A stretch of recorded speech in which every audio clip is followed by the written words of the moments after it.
Hi everyone, I hope that you're having a great day.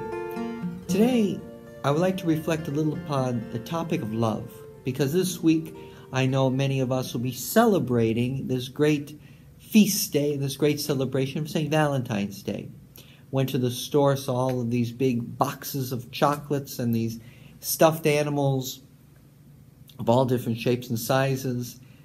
I'm sure that many will be going out and having dinner plans this week. A wonderful celebration of love and our relationships with our families, with our loved ones, with our friends, and so on.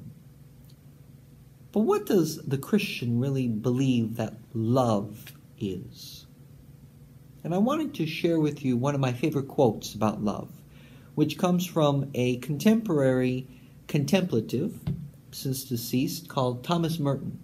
Thomas Merton, very famous, wrote a lot of books about the Christian life and about love and about our relationship with God. And he writes the following: the beginning of love, where love begins, the beginning of love is the will to let those we love be perfectly themselves, the resolution not to twist them to fit our own image.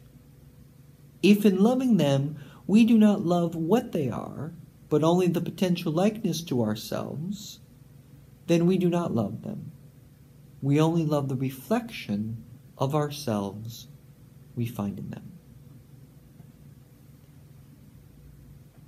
I think very oftentimes in our lives, certainly in my life, who are we necessarily attracted to love or wanting to be in relationship, our friends or those whom we love? And very oftentimes it's people who are very similar to us. Those who we have an image. This is my friend. This is who I want to love. This is a perfect person to me. And therefore, I will love them. I'll enter into a relationship with them. And it'll be easy to love. It'll be easy to give my time, because then I will get something that I want, because I see that image of what I want in the other, in who I love. But I think that Thomas Merton right now is challenging us that Christian love goes beyond that. It's not only about me. The beginning of love is not me, my image, what I want, what I will get out of it. But the Christian love begins with the other, and begins with the other being a person, a beautiful person, a person that's very different than me, not exactly in this perfect image that I necessarily want them to be, but a beautiful person nonetheless, made in the image and likeness of God. And even in these differences, how this person does not fit that perfect image, can I truly find God? And can I truly grow in my ability and understanding of what it means to love?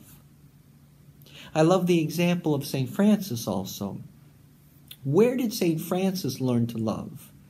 Where was perhaps St. Francis' best Valentine's experience, if you will?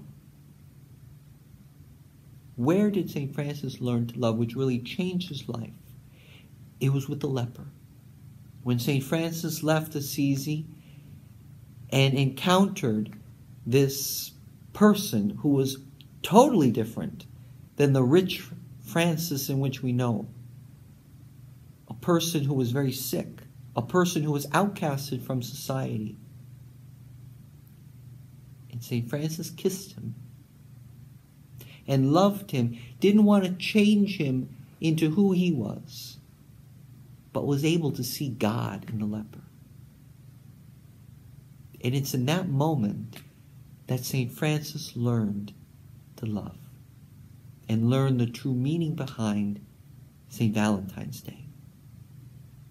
So my brothers and sisters, let us be like St. Francis this Valentine's Day. And not only be thankful for all of the ways in which our family, our friends, our loved ones are similar to us, is that image, all those good times. We are thankful for that. But let us be thankful for all those times in which we may have disagreed in our relationships. that we went outside of our comfort zone and loved people based on who they are, and not just based on our image, what we want out of them. And let us pray that by doing that, by going outside of our comfort zone like St. Francis did, by learning to love other people just based on who they are, and not who we want them to be, not trying to change them who we want to be. Throughout all that, we will learn how to love. We will learn true Christian love. And in turn, in all of our relationships, we will have a love that's centered on the other, giving our whole life, our whole heart to the other, and not only on myself. Happy Valentine's Day. May God bless you, who is the true source of all our love.